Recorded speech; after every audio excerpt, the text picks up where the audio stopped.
All right, this is a simple and fast review of the Kohler K-84544-0 genuine parts. It's a kitchen sink rack feet.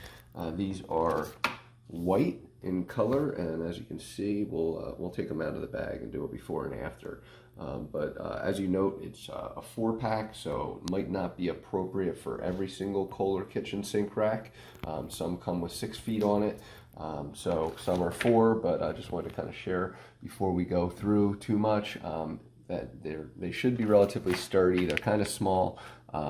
They should be easy to install and easy to remove. So let's show you what they look like on.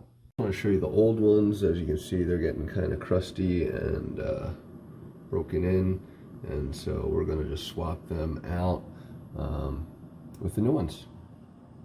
Install is simple. You're just going to pop them on, whoops, just like that, and they pop off just as easily.